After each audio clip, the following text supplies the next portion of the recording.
Hey guys, it's Will here, and as you probably know, the new Chaos Space Marine Codex is up for pre-order this weekend, should be coming out next Friday, and it seems like half of YouTube already seems to have a copy of it. Like half the channels on my feed are telling me they've got a copy of it and reviewing it, which is, you know, it is what it is.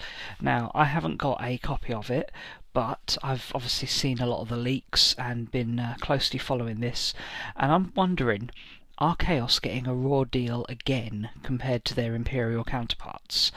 Yeah, I'm coming at this from the background of not being a Chaos player myself, but knowing quite a few Chaos players, and I've got kind of two reasons that I think Chaos deserve a strong codex. Firstly is that, you know, good guys need strong competition to be truly heroic, you know. Space Marines are just overpowered with no competition. Are they really that heroic? So that they need strong opponents, but also Chaos are a faction that have been really badly treated by GW over the last few years. I think certainly in the minds of Chaos players, Chaos have been a little bit underpowered compared to everybody else, and I've heard a number of Chaos players moaning about how underpowered their armies are. So, new codex. Could this be the time that Chaos gets something really good and a really strong codex, or are they going to get screwed over again? So, looking at it, on the surface, they've got some really good things coming. We've got Legion tactics that are very, very similar to chapter tactics. Now, this is something that when we've reviewed Chaos stuff in the past, me and Sam have always said Chaos really need, you know, it's kind of free special rules that all the loyalist Marines get, and now at last Chaos get their own equivalent of them, and some of them are pretty good. The Alpha Legion one is basically the same as the Raven Guard one, so -1 to hit at over 12 inches. That's really strong, and the World Eaters and the Renegade chapters have their own ones that are particularly good for combat. Obviously, World Eaters getting +1 attack, and the Renegade Legions getting, or not Renegade Legions, Renegade Warbands chapters, whatever you want to call them, the ones that aren't from the original 9 Traitor Legions, are getting ability to advance and charge in the same turn, which is really handy. Some of the others, Night Lords and the Black Legion, yeah, situational. Certainly certain builds could benefit from them, and I do feel that the Iron Warriors, Emperor's Children and Word Bearers probably aren't as good. The Iron Warriors one is the same as the Imperial Fists one, and that's generally considered to be the weakest of the Space Marine ones. The Word Bearers are getting what is effectively "and they shall know no fear", but I don't think it'll actually come up that much, because generally with these high leadership units you're either taking so many casualties that what you roll doesn't matter, you're going to be losing models either way, or so few casualties you're not going to fail it. So yeah, be potentially useful. And then the Emperor's Children one I really don't think is going to come up very often. It's essentially always strike first even if you didn't charge, but the problem is if you've got a unit that you want to be in combat, you're probably going to be charging with it, or at least, you know, yeah, you're going to be charging with it if you want to get in combat. If it's a unit that's not designed to be in combat, and so it's being charged, then it would obviously benefit from this always strike first, regardless of charging. But yeah, what you're going to do? You're going to not do anything much because you're not a unit that's meant to be in combat anyway, so I don't think that one's going to be as strong, but time will tell. And yeah, there's certainly some good ones in here though, so that's obviously one good thing. And then we've got all the relics, stratagems, warlord traits, all of that stuff that all the codexes appear to be having. And although I haven't been able to confirm this, because like I say, I haven't got a copy of the book, or for that matter the Index Chaos to compare it to, I wouldn't be surprised if we get some points reductions as well for Chaos, because Space Marines got some, and not just on the new stuff, like a lot of things that were existing and have been in the game for a long time got points reductions. So then that begs the question, why do I think Chaos might have had a bit of a poor deal this time? Well, I'll tell you why. They've got 0 new models. Absolutely none. Not even a new plastic kit for something that already existed. absolutely nothing. Compare that to the Marines. We've got intercessors, inceptors, hellblasters, reavers, aggressors, the repulsor, the relic to dreadnought, and all the Primaris characters. Absolute bucket loads of new models for an army that was certainly not short of models anyway. You know, Space Marines obviously have the best range out there, and I'm excited about all these new models, don't get me wrong. I'm not complaining. I'm working on a lot of them. In fact, I've got some intercessors here that I've been building, but Chaos have got none of that. Now, I am talking about this in the context of the main Chaos Codex, so yes, Death Guard and Thousand Suns are coming, but I'm not really going to be talking about them because they're specific niches. They're not going to be to every player's taste.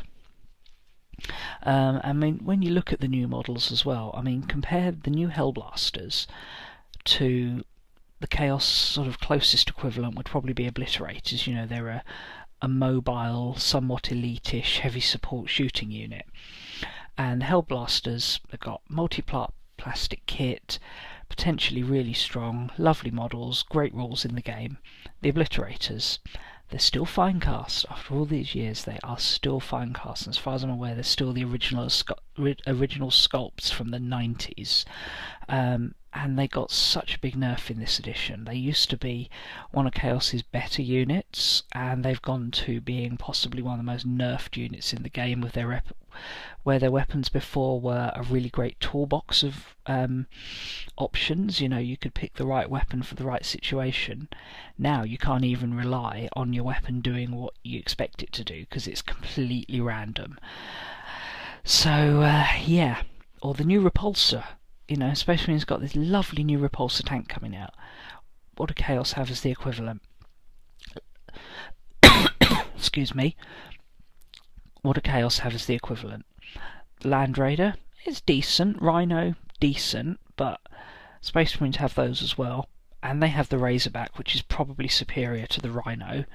And now we're getting a new flying transport as well. You know, it's all great for the Space Marines, but Chaos feel like they're getting left behind.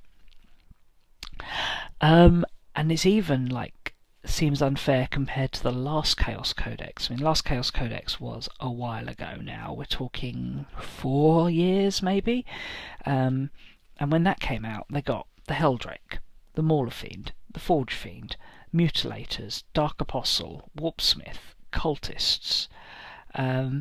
This time around, not only have they not got any new units, they haven't even got new plastic kits for existing units. I mean, the Khorne Berserkers model, you know, Berserkers are a decent unit, and the models aren't bad, but that kit came out while I was in my early teens. You know, I'm now 31. It's a long time ago. Or, you know, the Obliterators.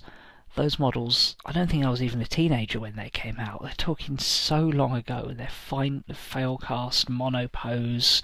Just, you could have, you know, at least given Chaos some new models. So, and I do wonder, you know, Games Workshop have this kind of unwritten rule in their business model that in order to sell the funky new models, they give them strong rules. Now, I think this edition is feeling very balanced, and you know, I'm not trying to be too cynical here, but when they bring out new models, they give them strong rules, because otherwise they're not going to sell. Old models that everybody's already got, they don't need to worry so much about selling, so there's less incentive to give them strong rules.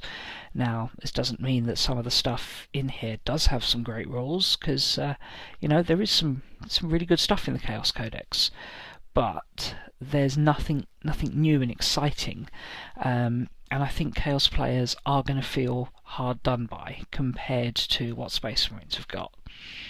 Now, if you're a Chaos player, and you are feeling like this, you know, that once again the loyalists are getting the biased, certainly it appears that we're getting biased, what can you look to in your army to give you some hope of something really strong in this edition? Well, as I've mentioned before, you got the Death Guard, you got the Thousand Suns coming out.